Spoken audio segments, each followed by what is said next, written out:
The level of connection that your child has with you is in proportion to the amount of cooperation that you'll receive from your child. So that's a little quote from Pam Leo. What do you think about that?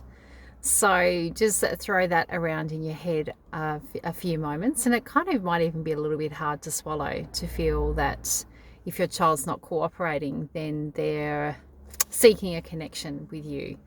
And it's the connection parenting can often trigger a bit in me to kind of feel that, to not feel blamed or to not feel that it's your fault if your child is not cooperating. So I think it's good to put that stuff into context and to see that it's really important to look at the connection that your child feels with you. And the more connected they are and the more connected you are with them, actually it's true that they're more likely to be cooperative, and you can work on fostering that bond with them even further and throughout the course of their life. And if we work on connection first, then we're more likely to see a cooperative behaviour, or more likely to be able to help our children to navigate them maybe in the direction that you'd like them to be going in. For example, yesterday morning, my 6-year-old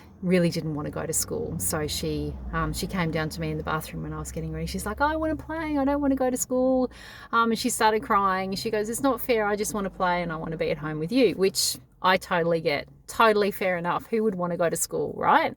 And on a Friday when I was at home, so it's my day off, and my husband was home as well, and my daughter was home too, my 4-year-old. So she has to go to school, the 6-year-old, and we get to stay at home. So why wouldn't you want to stay at home? So she cried and cried, and actually at that moment I didn't sort of say, well, no, you have to go, you have to go, you have to go. I was able to kind of get one of those moments of connection, because the connection thing is hard to do it all the time, especially when you know that you're kind of running late or you need to go. So I had that switch flicked in my mind. I'm like, okay, well, if I just spend this next 5 minutes helping her to regulate, so I was able to be calm and say, yep, you're really sad, aren't you? Like, you really want to play. That feels really unfair, maybe. Yep, I get that. Like, you want to stay at home with mummy. It's really hard, isn't it? And yeah, so just lots of that stuff. And then I went and sat down with her on the edge of the bed, and we sat down and she cried for a while, and I said, yep, I really get it. Like, you're really sad. And then she's like, I don't want to go. I don't want to go. And then we just did some more. She cried some more, and then I said, like, and she was good, and she was cuddling in actually, and not sort of pushing me away, which she can do, and certainly my 4-year-old can do when we do this connection sort of stuff. And eventually I said, well, how about, like, I'll drop you off. We can have the time in the car, and then when I pick you up, I'll pick you up, and we'll go and do something together, and then we'll do something together on the weekend too. So, and then she was fine. So she came right, and she's like, yep, okay then. And then she went and put on her shoes, and largely got in the car without a great deal of procrastination. And we were running a little bit late by then, but just those moments of pause actually then helped us we made that investment of 5 minutes of time to sit down and connect, and then be able to work out the solution. Whereas I could have just said, okay, you can stay at home just this once, or I could have said, you just get your shoes on, or, just blah, blah, blah. You have to go. And that would have wouldn't have helped. I know it wouldn't have helped. Don't get me wrong. It's not always like that in our house. And I think connection can be more difficult according to your individual child's needs and their age as well.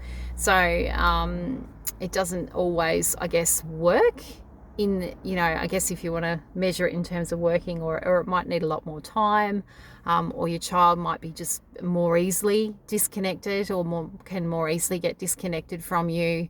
But times of disconnection are often after they've been asleep, so they often can need input from the parent and that one-on-one time. It's really hard to get the one-on-one time. I totally know that it is. and when they've been at school, so disconnection throughout the day, and then by the end of the whole week as well. So we often see more challenging behaviours on Saturdays, because that's the time when we're all together as a family. So there's this holding it all together, I say, during the week that happens, and then there can be more explosions that happen at the end of the week. So, and the main thing is, don't feel like you have to get it right absolutely every single time. We're just looking for progress, not perfection on it. But the more you do it, the more likely it is that you're going to do it, I guess.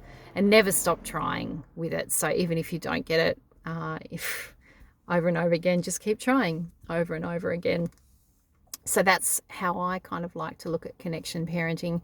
And ultimately, to be connected and to help your child to co-regulate, you've got to be regulated yourself.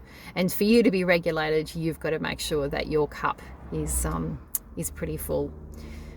So that is why it's so important to focus on your needs and your self-care and filling up your cup before you can pour into the cups of your children.